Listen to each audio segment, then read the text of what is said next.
Bharat New Zealand మధ్య వైజాగ్ వేదికగా జరిగిన 4వ టీ20లో టీమిండియా ఓటమి పాలైంది.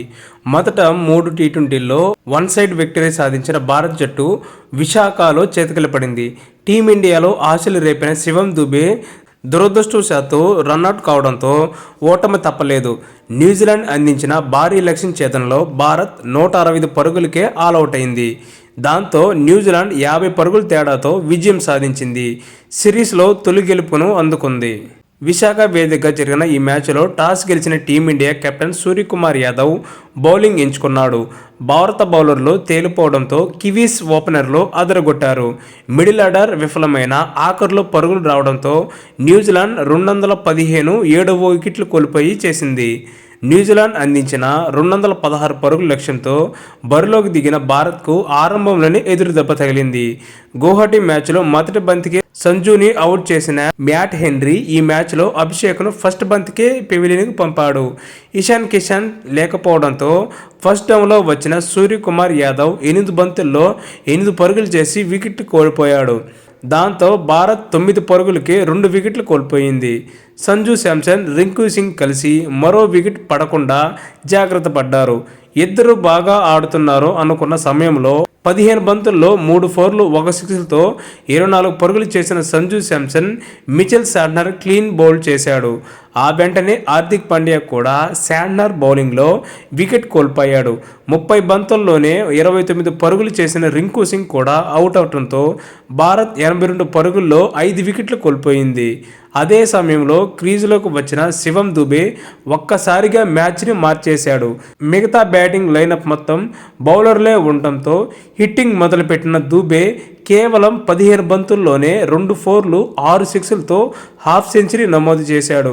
మ్యాచ్ భారత్ చేతులకు వస్తుంది అనుకున్న సమయంలో హర్షిత్ రాణా స్ట్రైక్ షాట్ ఆడగా అది నేరుగా బౌలర్ చేతికి తగిలి నాన్ స్ట్రైకర్ వికెట్లు తాకింది. దాంతో 23 బంతుల్లోనే 3 4లు 7 6లు బాదిన దుబే 65 పరుగుల వద్ద అవుట్ అయ్యాడు. హర్షిత్ రాణా 13 బంతుల్లో 9 పరుగులు చేయగా హర్షీప్ సింగ్ డక్అవుట్ అయ్యాడు.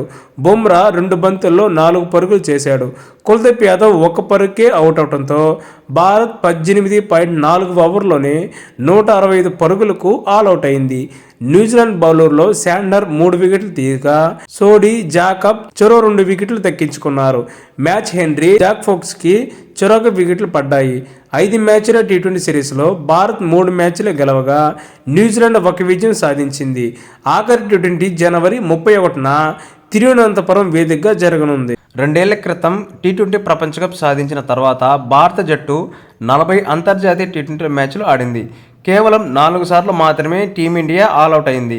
భారత్ను ఆల్అవుట్ చేసిన జట్టుల్లో జింబాబ్వే, ఆస్ట్రేలియా, దక్షిణాఫ్రికా, న్యూజిలాండ్ ఉన్నాయి. అంతర్జాతీయ టీ20ల్లో గోల్డెన్ డక్గా వెనుదిరగడం అభిషేక్ శర్మకి ఇది రెండోసారి. ఈ భారత క్రికెట్ జాబితాలో రోహిత్ శర్మ 3 సార్లు తొలి స్థానంలో ఉన్నాడు. కేఎల్ రాహుల్, సంజు శాంసన్, అభిషేక్ శర్మ 2 సార్లు చొప్పున ఉమ్మడిగా 2 స్థానాల్లో ఉన్నారు.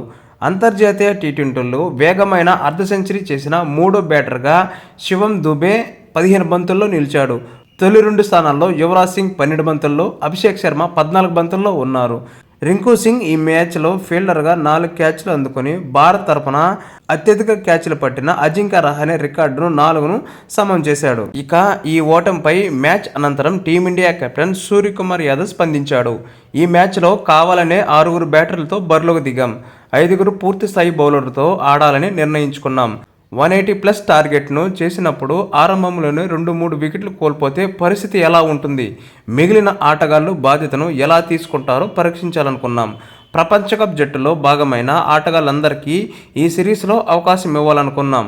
మేము మొదట బ్యాటింగ్ చేసినప్పుడు బాగానే ఆడుతున్నాం. కానీ చేజింగ్లో వికెట్లు పడితే మా ఆటగాళ్లు బాధ్యతను ఎలా స్వీకరిస్తారో చూడాలనుకున్నాం. మాకు మేమే ఛాలెంజ్ చేసుకున్నాము. అందుకే తొలుత బౌలింగ్ ఎంచుకున్నాము. వచ్చే మ్యాచ్లో అవకాశం వస్తే మళ్ళీ చేజింగ్ చేయడానికి ఇష్టపడతాం. ఈ ఓటమి నుంచి చాలా పాఠాలు నేర్చుకున్నాం. సెకండ్ ఇన్నింగ్స్లో మంచి ప్రభావం ఎక్కువగా ఉంది. ముఖ్యంగా శివం దుబే అద్భుతమైన ఇన్నింగ్స్ ఆడాడు. అతడికి తోడుగా మరో బ్యాటర్ క్రీజ్లో నిలబడి ఉంటే ఫలితం మరోలా ఉండేది అని పోస్ట్ మ్యాచ్ ప్రెజెన్సీలో సూర్యకుమార్ పేర్కొన్నాడు. కాగా ఈ మ్యాచ్లో భారత్ ఒక బ్యాటర్ తక్కువగా బరిలోకి దిగింది. ఇషాన్ కిషన్ను విశ్రాంతి ఇచ్చి పేసర్ హర్షదీప్ సింగ్ను తుది జట్టులో తీసుకున్నారు. అయితే ఈ ప్రయోగం ఆఖరికి బిడిసి కొట్టింది.